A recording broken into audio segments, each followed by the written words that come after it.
Buenas tardes, audiencia. Leonardo Salas Quiroz les saluda y esto es Contexto 360 aquí en CRC 89.1 Radio. Hoy un programa con dos historias que les habíamos adelantado y son historias que hablan de legado.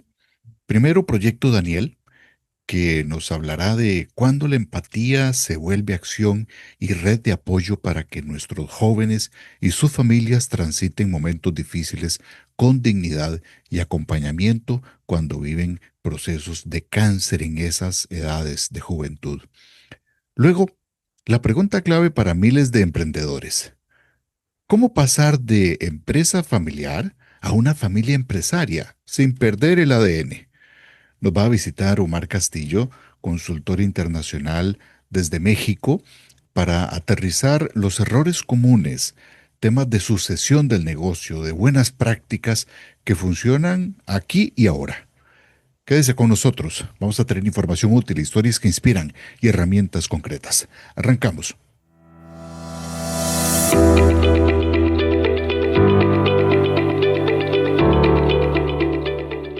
Bien, y antes de empezar en esta bella tarde de ya miércoles 17 de septiembre, acabamos de celebrar nuestra independencia, 204 años de historia, de vida independiente. Aprovecho este tema para saludar a Valeria de Inteligencia Artificial, compañera aquí en Contexto 360. Bienvenida, Valeria.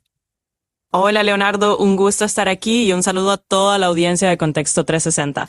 Celebrar 204 años de independencia es un gran recordatorio de cuánto hemos construido juntos como país y bueno, me encanta que hoy también podamos hablar un poco de cómo esa independencia se traduce en nuestros hábitos diarios, en la seguridad vial y en el cuidado de lo público.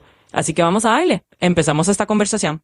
Bueno, pues así es, Valeria. Hay tres hitos en la historia de nuestro país que marcaron mucho de lo que hoy somos, temas de educación, de salud, de ambiente, y muy venidos a menos en los últimos años. Y además hay algo muy importante y es el tema de la cultura de responsabilidad cotidiana, la cultura cívica, es decir, confrontar lo que decimos versus lo que hacemos, porque independencia no es solamente faroles y cantar el himno, es ir más allá de eso, es tener una serie de conductas, de hábitos que realmente muestren que queremos la patria. ¿No es así? Exactamente, Leo. Y ahí es donde lo aterrizamos a lo cotidiano. Es decir, esa independencia se refleja en cómo manejamos, en cómo cuidamos lo público y en esos pequeños gestos que construyen país. Si respetamos los límites de velocidad, si no usamos el teléfono al volante, si pensamos en el bien común al tomar decisiones diarias, ahí estamos ejerciendo una verdadera cultura cívica. Porque al final, más allá de los símbolos, la patria también se construye con esos hábitos de todos los días. De todos los días y por parte de todos. Y adicionalmente, debemos darle un nuevo significado práctico a esta independencia 2025. Sobre todo que vienen las elecciones, hay que hacer voto informado, revisar bien las propuestas y además generar hábitos patrióticos. No es solamente sacar las banderas, es comportarnos bien en las vías ante tanto accidente. Lo que vimos ayer en la Puebla de Heredia en la noche, toda una serie de comunidades sin luz por estos temas de los accidentes de tránsito, en fin, hoy en la mañana también una persona perdió la vida, es decir, en carretera nos estamos matando como costarricenses. Pasando a otro tema, cuidar el tema del ambiente, los residuos, el tema de la educación, respetar filas, los espacios públicos, el tiempo de los demás, son pequeñas acciones, Valeria, con las cuales construimos un mejor país. Totalmente de acuerdo, Leo. Al final, eso es la clave, entender que la independencia no es solo una celebración del pasado, sino una práctica diaria de respeto en convivencia. Así que al encender esa luz de la responsabilidad cotidiana y al ejercer un voto informado, cuidar el ambiente, respetar las normas de tránsito, estamos construyendo un país más fuerte y más unido. Y eso es justamente lo que queremos en Contexto 360, hablar de esos temas que nos hacen reflexionar y actuar. Así es, actuar porque la independencia no es un feriado, no es un fin de semana largo, es una rutina de respeto y se nos olvida eso. Volvemos una celebración patria en una serie de mini vacaciones y se nos olvida lo importante, se nos olvida que tenemos 204 años de libertad, pero esa libertad debe notarse en lo que hacemos cuando nadie nos ve, porque es muy fácil figurar. pero la patria la construimos día a día en cada una de nuestras acciones, Valeria. Absolutamente, Leo. Y eso es un recordatorio poderoso. La verdadera independencia se ve en esos actos silenciosos, en el respeto que demostramos cuando nadie está mirando, en cómo manejamos, en cómo cuidamos lo común y en cómo ejercemos nuestra ciudadanía de manera responsable. Porque al final, construir la patria es mucho más que un día en el calendario. Es un compromiso de todos los días. Y aquí en Contexto 360 seguiremos conversando de cómo hacerlo juntos. Así es, porque solo juntos construimos patria y eso es lo importante de lo que queremos hacer el llamado hoy. Así que, pues bueno, 204 años de independencia, la libertad se debe notar en lo que hacemos, en lo que vivimos, pensamos, en las prácticas diarias y debemos sobre todo construir un mejor país, pero construirlo con esperanza. Así que, Valeria, con este mensaje vamos a los temas de fondo que tenemos para hoy. Claro que sí, Leo. Con ese llamado a la esperanza y a la acción diaria, arrancamos entonces con nuestros temas de fondo de hoy. Porque justamente de eso se trata Contexto 360. De tomar estos valores, estas reflexiones y llevarlos a conversaciones concretas que nos inspiren y nos den herramientas. Así que vamos con los temas que tenemos preparados.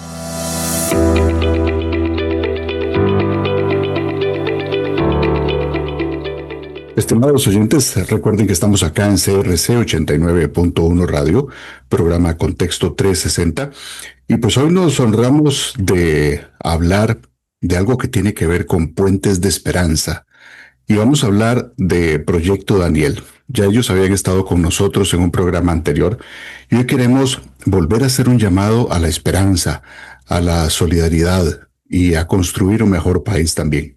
Conversamos con Ligia Bobadilla, quien es su fundadora y que nos viene a hablar, pues, de qué es Proyecto Daniel, de cuáles son las alianzas que ellos han tenido en estos últimos meses y adicionalmente, cómo también puede usted ayudar a una noble causa.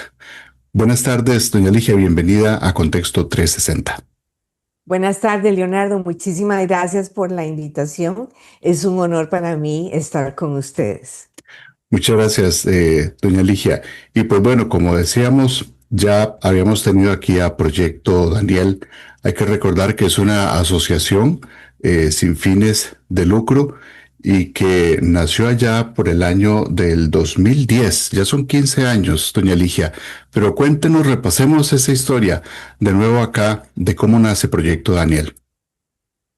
Proyecto Daniel nace de una experiencia propia. Mi hijo Daniel es diagnosticado con cáncer de hueso a los 15 años, cosa que ningún padre de familia se imagina que alguien tan joven va a recibir un diagnóstico de cáncer. En ese momento nos damos cuenta de la falta de tratamiento especial para un adolescente, ya que el Hospital de Niños no acepta niños mayores de 12 años, 9 meses para recibir tratamiento en el Hospital de Niños. Y gracias a las cosas que Dios hace, Daniel fue recibido como una excepción en el Hospital de Niños, donde él dice, no es justo que nosotros los adolescentes no tengamos un lugar adecuado para recibir tratamiento, ¿verdad? El Hospital de Niños es maravilloso, pero es pensado en niños pequeños. Cartoon Network todo el día, muchas veces Daniel no cabía en las camas, los chiquitos lloran, no había un ambiente para un adolescente. Y Daniel con 15 años decide que él va a ser un hospital para adolescentes, un lugar lleno de música, color, alegría y esperanza pensado en adolescentes. Dios tenía otro plan, Daniel muere a los 19 años, pero nos deja esa semillita sembrada en nuestros corazones de hacer algo por el adolescente con cáncer en Costa Rica y así es como nacimos en el 2010. En 2010, y como decíamos, pues 15 años, doña Ligia, de atender jóvenes de 13 a 25 años, si no me equivoco, ¿verdad? Que han tenido su diagnóstico de cáncer. Así es, así es.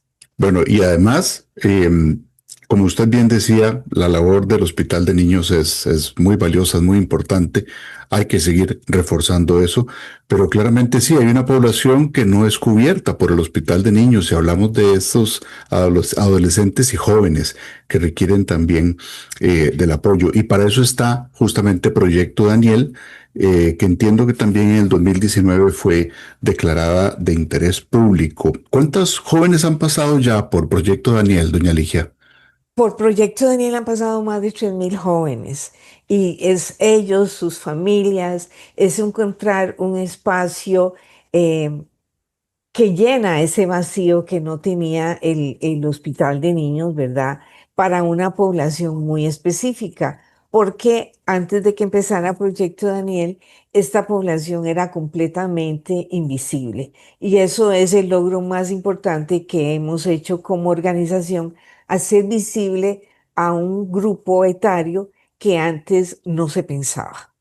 Efectivamente, y además, cuéntenos también, doña Ligia, ¿dónde tienen los espacios ustedes de atención de jóvenes con cáncer? ¿A dónde es que están ubicados? Bueno, nosotros poquito a poquito, Leonardo, hemos logrado tener cuartos Proyecto Daniel. Iniciamos en el Hospital San Juan de Dios, luego en el Hospital México y en el Hospital Calderón Guardia. Y eso ha hecho que Costa Rica pasara de tener 0 camas para adolescentes con cáncer y ahora a tener 23 camas. Es muy poquito, pero por algo se empieza y sobre todo la parte más importante es que el ambiente del espacio Proyecto Daniel es tan diferente que los médicos los tratan ya de una forma diferenciada, ¿verdad? Antes yo conocí una chiquita que me decía, tengo 14 años y aquí me dicen señora. Entonces, la ambientación del cuarto es tan diferente que ya dicen, ah, ellos son diferentes y pues hay un trato diferenciado. Y esa diferencia también se marca hasta en los colores, ¿verdad, doña Ligia? Porque destaca el color naranja para que nuestros oyentes puedan también ir tomando conciencia y por la magia de la radio puedan también imaginar eso. Son los tonos naranja y además también Proyecto Daniel marca la pauta de la imagen con una guitarra. Cuéntenos esa simbología. Sí, claro. Para Daniel, mi hijo, o sea, el proyecto está basado mucho en lo que era Daniel. Y para Daniel, el color favorito de él era el naranja, que es un color lleno de alegría, de esperanza. Entonces, eso es que lo escogimos. Para Daniel, la música fue muy importante. Entonces, Daniel tocaba piano, aprendió a tocar guitarra solo y vimos la importancia que tuvo durante el proceso de su enfermedad la música.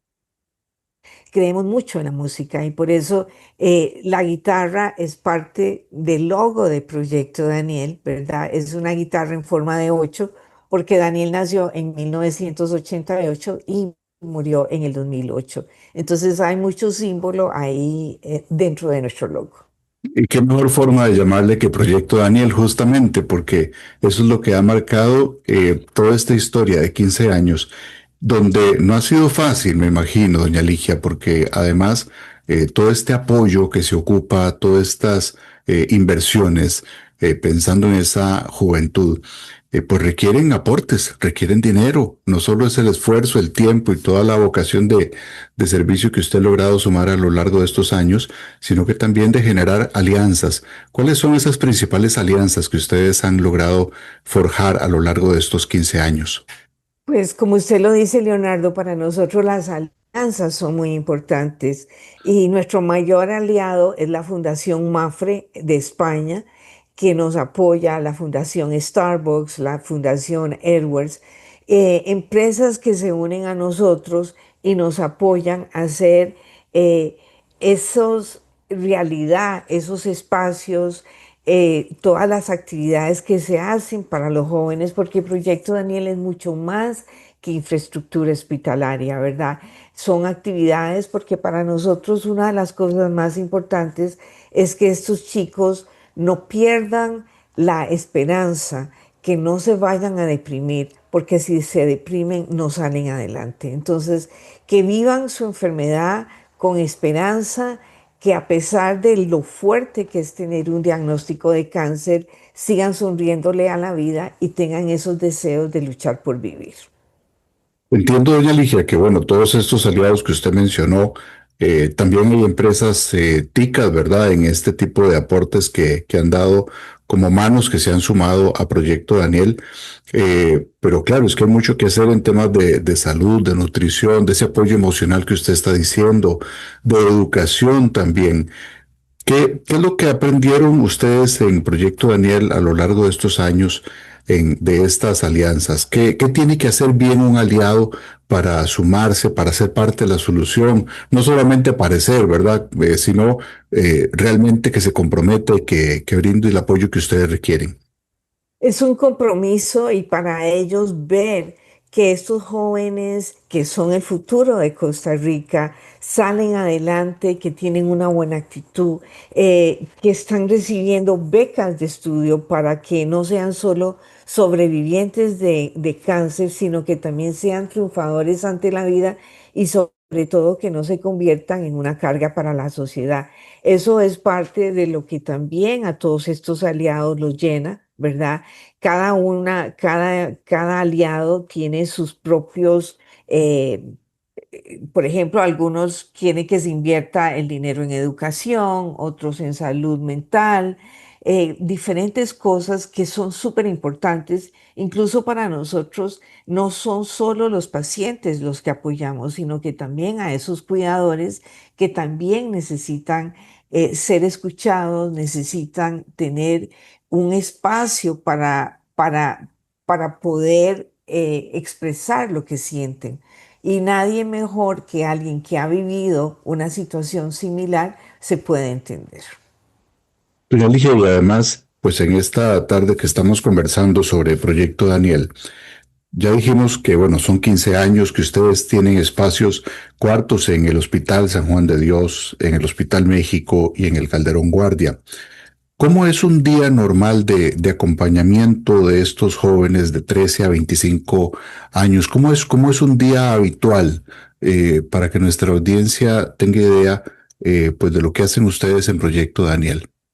Leonardo, si alguien ha estado hospitalizado, sabe lo que es estar un día en hospital. Un día en un hospital no se siente de 24 horas, sino que se siente de 600 horas o más. Y el hecho de que nosotros tengamos voluntarios que lleguen a visitar a estos chicos, depende cómo se sienten. Hay veces que los chicos simplemente quieren que alguien se siente a la par de ellos, que los escuche o se llevan juegos, se canta con ellos y esta es una labor muy importante que hacen los voluntarios, ¿verdad? Nuestros voluntarios son tan jóvenes como nuestros pacientes, son jóvenes entre 18 y 30 años máximo, porque necesitamos que puedan tener esa afinidad con nuestros pacientes, que hablen el mismo idioma, que les guste el mismo tipo de música, ¿verdad? Que tengan algo en común con ellos. Y eso es lo que hacen en un hospital.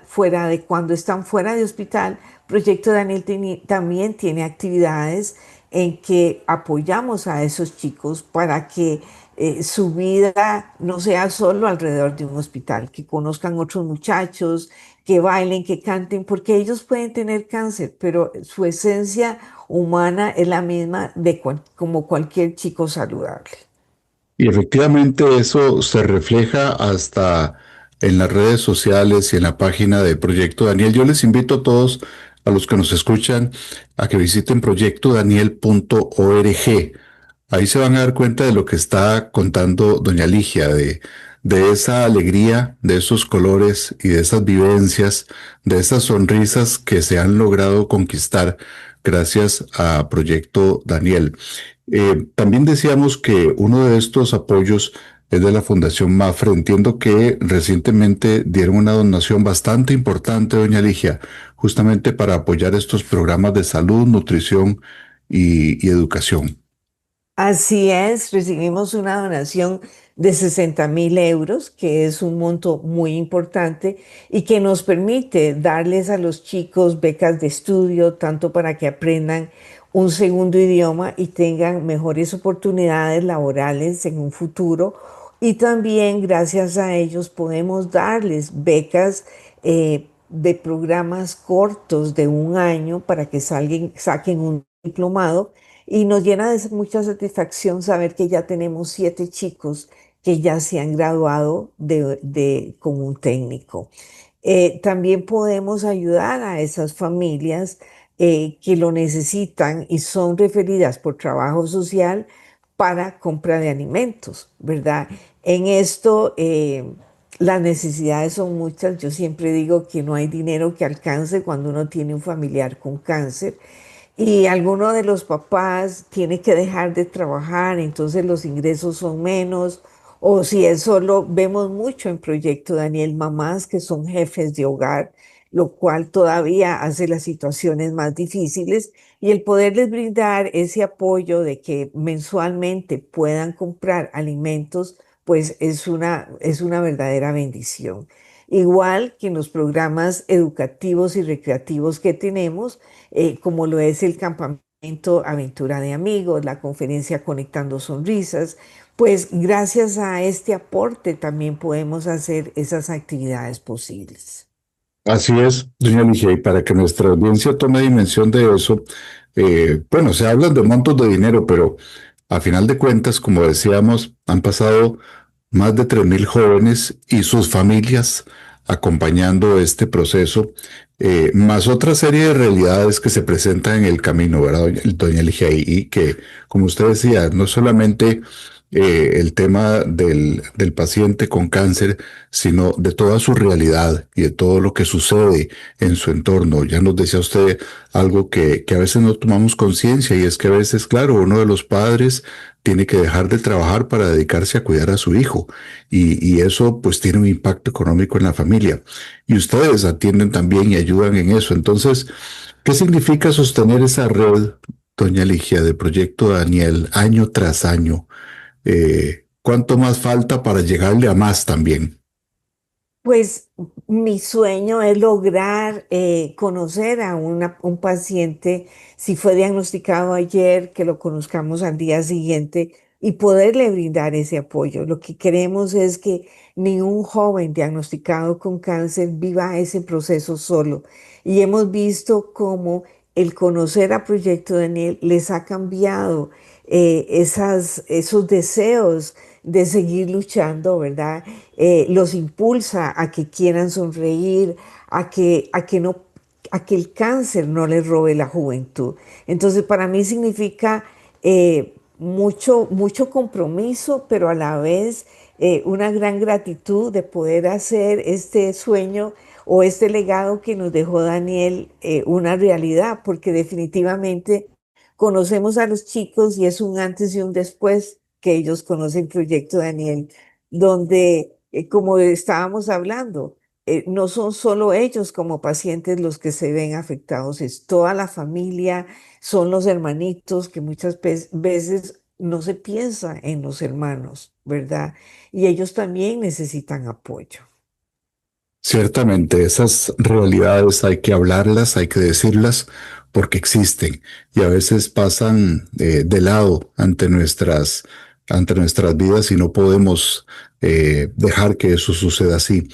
Eh, Doña Ligia, para esa persona que nos escucha ahí en el automóvil, a la salida de sus trabajos, que va en el bus, que está en la oficina o que nos escucha en diferido también, ¿qué pueden hacer hoy para sumarse, para participar, para colaborar, para tender también una mano solidaria a la buena labor que ustedes realizan?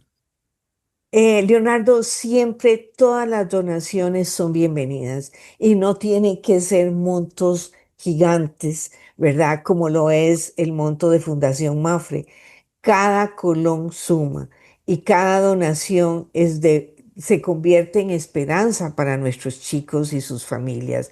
Entonces, el sumarse a dar una donación, y creo que la forma más fácil ahora es por Simpe Móvil. Nuestro Simpe Móvil es el 8814-1363. Y de verdad que aunque sean 500 colones, 100 colones, todo suma y ayuda mucho a la labor que hace Proyecto Daniel. Hágame un favor nada más, doña Ligia, dígamelo de nuevo, despacito, el simple para apoyar a Proyecto Daniel. El SIMPE es 8814-1363. Y obviamente Toda la información nuestra está en nuestra página web. Estamos también en Instagram, en Facebook y los invitamos a que vean, ¿verdad? Proyecto Daniel lo que enseña son sonrisas, son jóvenes que a pesar de que pasan una situación tan difícil, siguen sonriendo y quieren luchar por vivir. Y yo creo que eso es lo más importante que nosotros logramos hacer. Sin duda alguna. Y si alguna empresa también quiere sumarse, existe el espacio para que también sean buenos socios y colaboradores de Proyecto Daniel también, ¿no? Claro que sí, todo es bienvenido porque mientras más logremos, más ayuda logremos, más podemos ayudar a estos jóvenes. Uno de mis sueños es llegar a tener una casa, Proyecto Daniel, donde no es un albergue, sino que es un lugar donde ellos puedan reunirse y tengamos diferentes actividades para que ellos puedan sumarse a eso y no sea solo para el paciente, sino que para la familia en general. Bueno, ojalá que para el aniversario 16 ya estemos hablando también de esas realidades, ojalá que así sea. Doña Ligia, un mensaje final para nuestra audiencia, para quizá eh, ese padre o madre que tiene algún hijo o hija padeciendo de cáncer, o para algún joven que nos esté escuchando y que esté en tratamiento, y para nuestra audiencia en general, ¿cuál sería su mensaje en esta tarde? Pues mi mensaje sería que hay que vivir este diagnóstico un día a la vez, con esperanza, con una actitud positiva, y que si se tiene entre 3 y 25 años, Proyecto Daniel está para tenderle esa mano amiga, para que no vivan ese proceso solos. Es muy diferente conocer a otros chicos que también pasan por situaciones similares, pero que se vuelven en familia, ¿verdad? Que se comprenden y pueden ayudarse mutuamente. Pues gran mensaje y no me resta más que agradecerle a doña Ligia Bobadilla de Proyecto Daniel. Gracias por haber estado acá, por traer ese mensaje a toda nuestra audiencia. Muchas gracias, Leonardo. Un verdadero honor estar con usted. Pues a mí también un gran honor y recuerden pues este 2025 terminémoslo bien, dando, apoyando y si usted quiere ser también puente de esperanza, este es el momento. En nuestras redes vamos a dejar el contacto de Proyecto Daniel y también de cómo ayudar. Seguimos con más aquí en Contexto 360.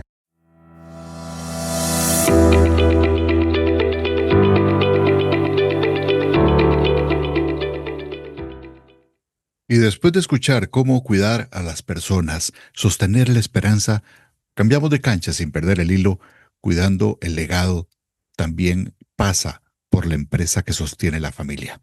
Bajamos la cortina y abrimos los micrófonos para Omar Castillo, cómo profesionalizar, ordenar la sucesión y que la empresa una, no divida a la familia. Vamos al grano con Omar Castillo.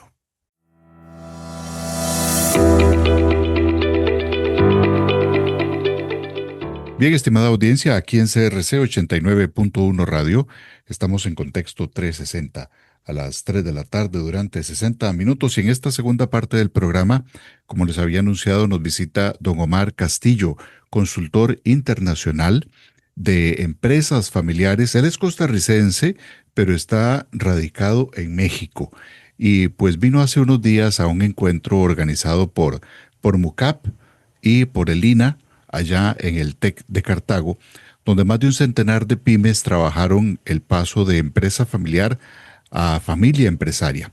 Así que pues, Omar, bienvenido a tu casa aquí en Contexto 360.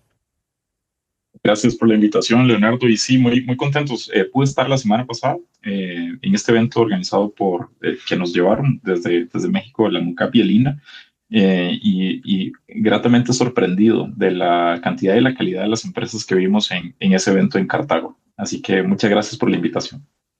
Bueno, Mari, como decíamos previo a esta conversación, ya es mitad mexicano, mitad tico, pero siempre con el corazoncito acá pensando en nuestro país.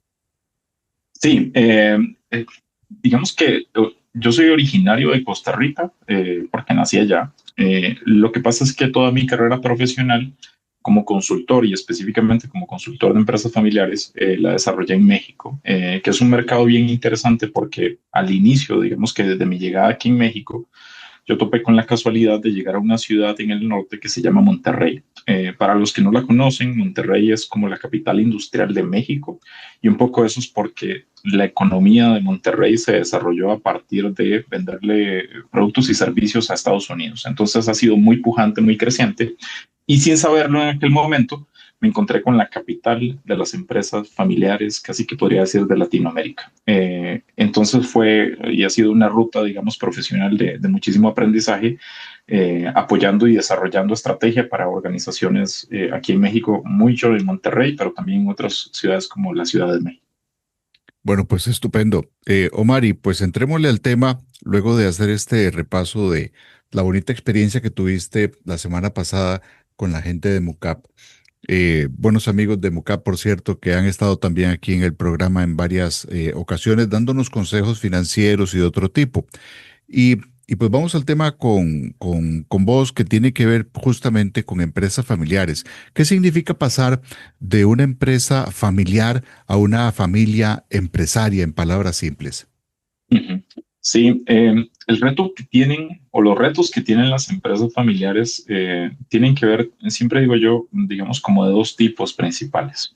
Eh, el primer tipo de retos tiene que ver con que, digamos que la empresa tiene que perdurar en el tiempo a partir de que entienda cómo competir a través del tiempo, pasando más allá de esa primera generación, ¿cierto? Eso es un reto, digamos que desde el punto de vista de estrategia, porque mantenerse competitivo a través de los años es retador. Al final, yo siempre digo, eh, repartir una empresa familiar que no existe, pues no tiene sentido, ¿verdad? Porque ya no es competitiva. Y ahora, el segundo reto importante que hay detrás de todo esto tiene que ver con los liderazgos de la organización, porque la característica que es común de las empresas familiares, normalmente desde su primera generación, es que tienen un fundador que es muy talentoso, es muy habilidoso, que identificó una necesidad en el mercado, que contrató a sus primeras personas y fue creciendo hasta incluso estos grupos familiares y empresariales grandotes que vemos hoy en día, pero que tienen el gigante reto desde el liderazgo de que necesitamos apoyar y necesitamos reconocer a los líderes emergentes de la organización, familiares o no, y eso tengo que decirlo de una manera muy directa, para que la organización pueda perdurar en el tiempo. Cuando podemos resolver estas dos variables es cuando ya empezamos a reconocer que pasamos de ser una, digamos, como una empresa incipiente familiar a una familia empresaria, porque empezamos a institucionalizar y a profesionalizar estos dos roles principales. ¿Qué tanto pesa, Omar, el tema de la relación consanguínea? Y me explico, he conversado con varias personas que me dicen, no, es que yo no puedo trabajar con mi esposa, no puedo trabajar con mi esposo, es que los hijos confunden su papel de hijos con ser parte de la empresa, no les puedo llamar la atención, no se adaptan, hacen confusiones en el manejo de las cuentas, utilizan el dinero, una caja se supone que es solo para el tema financiero de la organización, de la empresa, pero se confunde con los gastos de la casa. Errores típicos comunes como estos se ven, ¿cómo se manejan, Omar? Sí, es una excelente pregunta, Leonardo. Pensemos en la vida de una empresa como en la vida de una persona en términos de horizontes de crecimiento, ¿de acuerdo? A mí siempre me gusta pensar en este concepto porque el crecimiento tiene que verse, a pesar de que quisiéramos que fuera como lineal, ¿verdad? Como una línea recta hacia arriba, en realidad se ve como unas montañitas en donde tienen unos periodos de crecimiento, un periodo de estabilización y luego las cosas empiezan a bajar, no necesariamente porque es el final, sino porque estamos en la transición hacia un siguiente horizonte de crecimiento. La razón por la que digo esto es porque todos estos problemas que usted señala de la relación consanguínea se dan muchísimo, muchísimo en ese primer horizonte de crecimiento de las empresas. ¿Por qué? Bueno, principalmente porque la empresa y la familia están absolutamente mezcladas. Y usted lo acota muy bien, están mezcladas desde el punto de vista financiero porque muchas compañías manejan digamos, la empresa como la caja chica familiar. Siento que puedo tomar de ahí, porque no hay un presupuesto separado y demás. Lo más importante que tenemos que empezar a reconocer en ese primer horizonte de crecimiento como empresa es la separación de la empresa y la familia. Y yo lo que les digo es que tenemos el sombrero de empresario, hablemos del papá, pero también tenemos el sombrero de papá. y tenemos que separar los espacios por completos. ¿Qué quiere decir esto?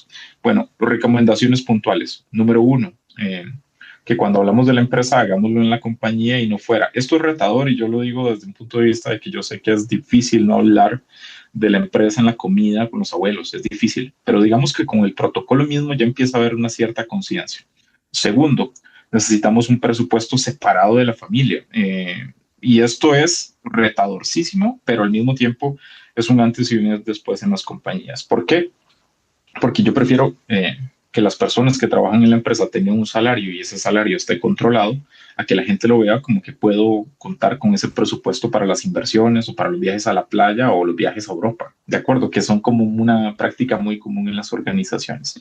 Y lo tercero, que es muy importante y que eventualmente nos hace dar como ese paso hacia el siguiente horizonte, es más la profesionalización y la institucionalización.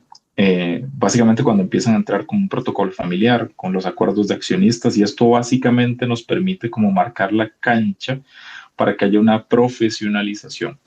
Ahora, eso requiere tiempo y requiere, digamos que algunos años para que suceda, pero las compañías que empiezan a meterse dentro de esa ruta tienen un antes y después que les permite perdurar hacia adelante.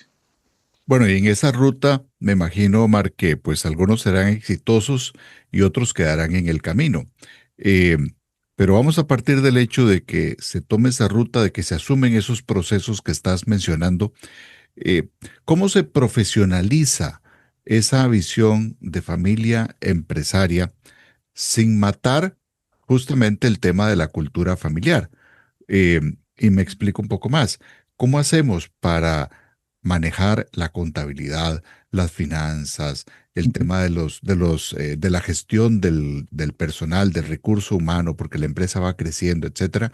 ¿Cómo se hace para todo eso de una manera profesional sin dañar relaciones familiares? ¿Cuáles han sido tus experiencias en ese tema? Sí, es una excelente pregunta. Todo lo que hablemos de empresas familiares, Leonardo, es bastante delicado, tengo que decirlo, porque esto es como un campo minado, ¿de acuerdo? Desde muchas perspectivas. Eh, yo voy a empezar por una recomendación que es simple, pero es demasiado relevante en las organizaciones. Y es, para empezar, por mucho, crear lo que yo llamo que es un círculo de estrategia dentro de una organización familiar. ¿Qué es un círculo de estrategia? Bueno, es una selección de personas, tanto, digamos, de los que tenemos en la dirección, como la administración, como algunos accionistas, en donde nos reunimos a tener unas primeras conversaciones sobre los retos de crecimiento que tiene la organización hacia adelante. Ojo, en esto, lo que cabe y lo más importante es que las preguntas son más relevantes que las respuestas en este punto. Es para que las personas puedan expresar qué son los retos que estamos enfrentando como organización, porque una de las cosas que son más comunes en las empresas es que, yo no sé si usted ha escuchado este dicho de que quien tiene un martillo a todo le ve cara de clavo. Entonces, por ejemplo, si yo soy, no sé, un director o si soy uno de los hijos y vengo y soy bueno en recursos humanos, el problema de esta empresa son los recursos humanos, ¿de acuerdo? Claro. Y si alguien es bueno en marketing, es que lo que falta es que no estamos invirtiendo en marketing. Y eso lo que genera es que al final no escuchemos y no podamos encuadrar el problema de la manera correcta, ¿de acuerdo? Entonces, ese primer espacio es importante, yo lo recomiendo muchísimo y hay que moderarlo para que empiece a suceder en una frecuencia de cada 2 meses, cada 3 meses es valioso. Ahora, recomendaciones comunes que nos evitan, digamos, como ese 20% de las acciones que nos evitan el 80% de los problemas, por decirlo de esta manera, es lo primero, es que, y esto a veces es un poco difícil de procesar, pero yo siempre lo hablo con mucha honestidad para que se entienda con claridad, y es el hecho de que alguien sea familia no tiene que decir, no significa que tiene que trabajar en la empresa.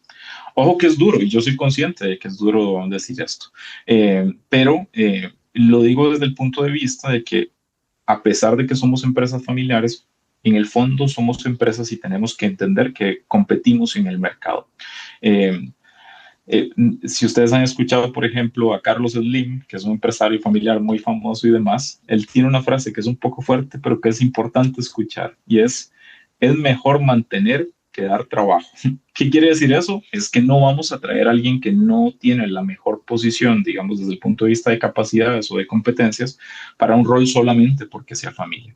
Eso nos evita muchísimas cosas. Ahora, Lo otro importante para quitar muchas de estas fricciones es que usted se sorprendería de las muchas veces de que miembros familiares son casi que obligados a venir a a la empresa familiar y realmente no lo quieren.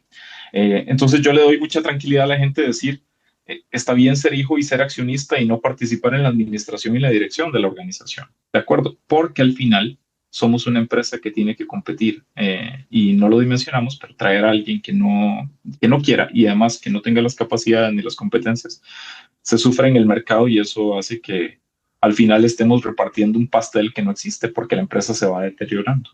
Muy importante eso que mencionas, Omar, sobre esa participación de los miembros de la familia en las empresas. Eh, y ahora, dándole vuelta un poco a esa situación, casi que ya me dijiste que es importante entonces traer talento externo a la familia a que participe de la empresa. Aquí la pregunta sería, ¿cuándo conviene hacer eso? ¿Hay algunas áreas que sean, según tu experiencia, las mejores para atraer ese talento externo, es decir, que no sean familia o es indistintamente el área, depende de la empresa? ¿Cuál es tu visión de eso? Sí, sí, es buena pregunta. Tenemos que distinguir entre dos tipos de roles.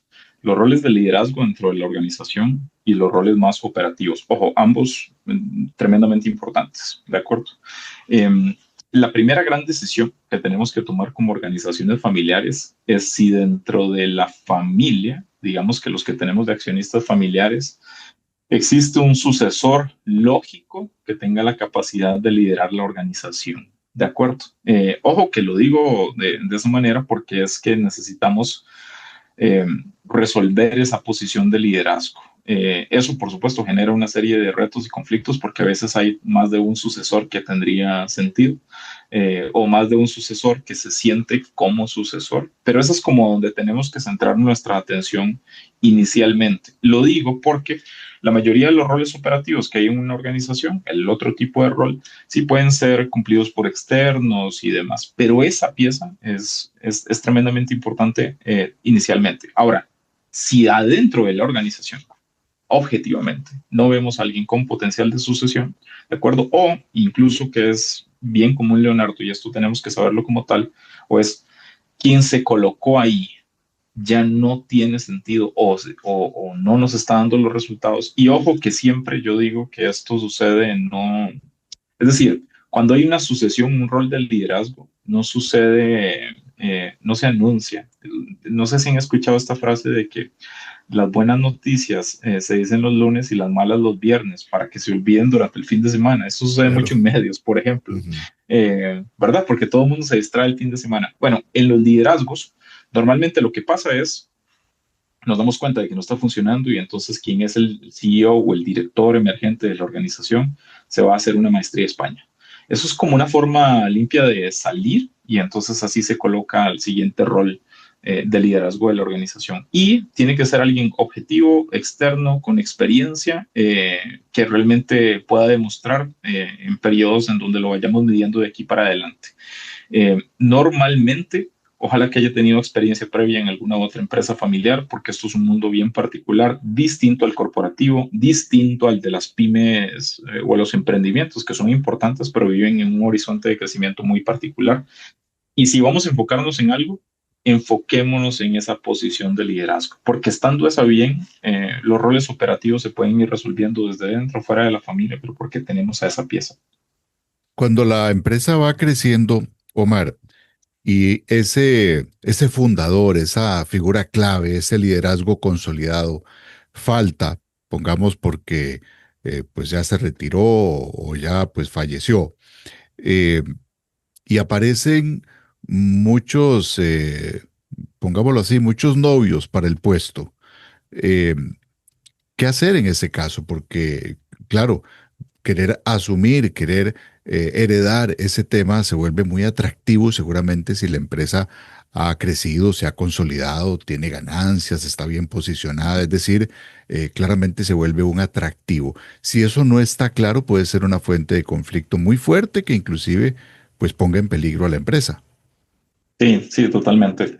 Eh, Yo digo mucho este tema de que todo el mundo quiere ser empresario hasta que lo vive y entiende qué significa, no solamente desde el trabajo, sino desde el punto de vista de la responsabilidad. Ahora, un fenómeno que es bien interesante de ver dentro de las organizaciones, retomando un poco el concepto de horizontes de crecimiento, es que el primer horizonte, el del fundador, Leonardo, todo es altamente dependiente del fundador. A pesar de que la organización crezca mucho, los fundadores, claro, están, digamos que es como su bebé que creció en el tiempo y son bastante aprensivos de controlar muchas de las cosas que suceden y demás. Si queremos dar un buen salto al siguiente generación o el siguiente horizonte de crecimiento, aquí es donde empieza a tener un cambio de paradigma en la organización. ¿Cuál es? Que en el siguiente horizonte de crecimiento las decisiones ya no están centralizadas en una persona, entiendas el líder fundador, sino en el líder emergente y en el equipo de directores que tenemos en la organización. En otras palabras, las cosas se profesionalizan, se institucionalizan, porque a diferencia de cómo manejaban las cosas la mayoría de fundadores, ahora las cosas dependen de un equipo. Y le pongo un ejemplo. La semana anterior que estábamos en Cartago con el evento que mencionábamos de Moca Bielina, surgió un ejemplo muy interesante de una compañía que se llama El Legado, que es bastante famosa en Costa Rica, por cierto. Yo no la conocía tan bien, pero luego ya me la encontré en todas partes, que son como de postrecitos y cosas dulces. Una de las cosas interesantes que hablaba con esa compañía era que el papá del Legado era probablemente la persona más creativa que ellos hayan conocido en su vida, porque tenía muchas ideas de productos, muchas ideas de qué lanzar, cómo lanzar y demás. Y entonces, en el momento de retirarse, ¿cómo sustituimos a una persona que es tan talentosa? Desde ahora, ya no una persona, sino una organización.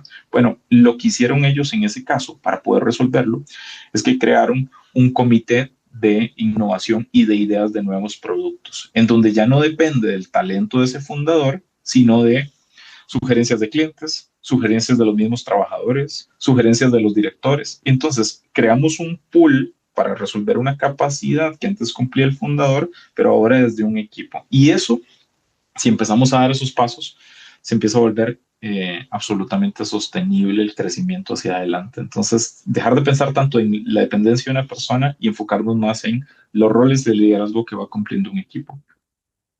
Excelente, Omar. Y bueno, un poco para los que nos están escuchando y si hay también eh, empresarios y familias empresarias que estén escuchando sobre estos temas, eh, si tuviéramos que dejarles, Omar, un checklist ya en la parte final de nuestro programa, si tuviéramos que dejarle un checklist a estas personas y acaban de conversar con vos, por ejemplo, y pues ahora les vas a dar una lista de tareas para empezar mañana.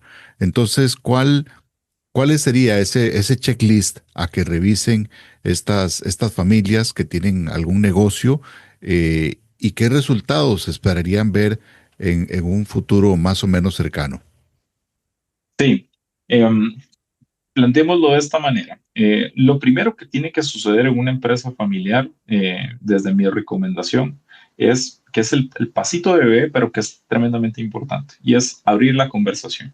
Entonces, mi primera recomendación, este primer paso es ustedes creen su propio círculo de estrategia, que le llamo yo a una selección de entre unas 5 y 7 personas de su empresa, que pueden estar constituidos por accionistas, por alguien que sea director, por alguna pieza clave y demás, para que abran la conversación una vez al mes de cuáles son los retos que enfrenta la organización en este momento. Eso es lo primero. Lo segundo importante que tenemos que hacer en todo esto es empezar a ver nuestros datos y empezar yo sé que la contabilidad la mayoría de la gente la ve como lo que tengo que hacer para pagar impuestos, ¿de acuerdo? Pero solamente con el hecho de que empecemos a ver los datos de la organización en este círculo de estrategia, empieza a visibilizar la salud real que tiene la compañía en este momento. Marca un antes y después, es una recomendación muy sencilla, sí, pero es que hace toda la diferencia porque se sorprenderían la cantidad de empresas que existen que no ven sus datos. Y lo tercero es que necesitamos empezar a hablar de los roles del equipo y las posiciones de liderazgo, empezándolo a traer a esa mesa de conversación. ¿Por qué lo digo? Porque lo veo todo el tiempo, Leonardo. La generación anterior está esperando que levante la mano la siguiente generación, la emergente. La generación emergente está esperando que le den su lugar. Entonces, al final, todo el mundo quiere lo mismo, pero nadie da el primer paso. Si los sentamos juntos y empiezan a escucharse las opiniones y las cosas, las perspectivas de los distintos, empieza a ser emergente estos roles de liderazgo que necesitamos para que la organización vaya para adelante. Entonces, con esos 3 pasitos, vamos a empezar a perfilarnos para estar del otro lado. Bueno, Omar, son pasitos, pero de una gran significancia, ¿verdad? Claro. Porque pueden marcar definitivamente el futuro de esa empresa y de esa familia empresaria. Pues Omar, el tiempo se nos ha acabado en esta tarde. Es un tema que no es solo de números, sino de decisiones estratégicas. Así que pues te agradezco muchísimo haber compartido tu conocimiento esta tarde aquí en Contexto 360. Gracias a ti, Leonardo, y muchas gracias también a la MUCAP Bielina por habernos llevado a Costa Rica la semana pasada. Así es, gracias también a MUCAP por ponernos en contacto contigo. Ha sido una experiencia muy valiosa compartir con vos. Así que desde México, el consultor internacional Omar Castillo sobre empresas familiares, costarricense radicado en México, y le mandamos entonces hasta allá un gran saludo. Y para todos ustedes que nos escuchan, que tengan hoy una muy bonita tarde. Nos vemos el próximo miércoles a las 3 de la tarde aquí en CRC 89.1 Radio.